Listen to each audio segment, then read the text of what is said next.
Mark റൂബിയോയെ ക്യൂബയിലേക്ക് അയക്കുന്ന അദ്ദേഹം ഒരു ഭീഷണി ഉയർത്തിയിട്ടുണ്ട്. അതായത് മാർക്ക് റൂബിയോ ക്യൂബൻ വംശജനാണ്.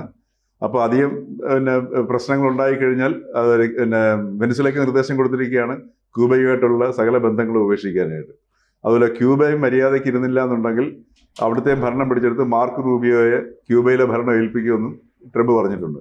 അപ്പം ഇതുവരെ ഉണ്ടായിരുന്ന കഴിഞ്ഞ ഈ രണ്ടാം ലോക മഹായുദ്ധത്തിന് ശേഷം ഉണ്ടായിരുന്ന എല്ലാ അമേരിക്കൻ നടപടികളും പരോക്ഷമായിട്ട് മന്ത്രിസഭകളെ മാറ്റി തങ്ങൾക്ക് താല്പര്യമുള്ള രീതിയിലേക്ക് ഭരണകൂടങ്ങളെ മാറ്റിക്കൊണ്ടിരിക്കുകയായിരുന്നു. പക്ഷെ ഇപ്പോൾ അതല്ല, നേരിട്ട് കയറി കടന്നാക്രമിച്ച് പിടിക്കുക, അവിടെ നിന്നുള്ള സാധനങ്ങൾ അടിച്ചുകൊണ്ട് പോകുക എന്നുള്ളതാണ് ഇപ്പോൾ വെനിസുലൻ മോഡലിലേക്കൂടെ മനസ്സിലാക്കിയിരിക്കുന്നത്.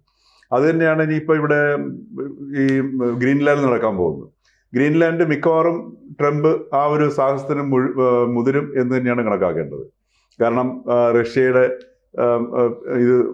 ഭീഷണിയെ ഉയർത്തിക്കാട്ടിക്കൊണ്ട് അമേരിക്കയുടെ സുരക്ഷ മുൻനിർത്തിയാണ് പുള്ളി അതിനെ പിടിക്കാൻ പോകുന്നത്. കൂടുതൽ വാർത്തകളും വിശേഷങ്ങളും നിങ്ങളിലേക്ക് എത്താൻ ABC മലയാളം സബ്സ്ക്രൈബ് ചെയ്യുക, ബെൽ ബട്ടണും അമർത്തുക.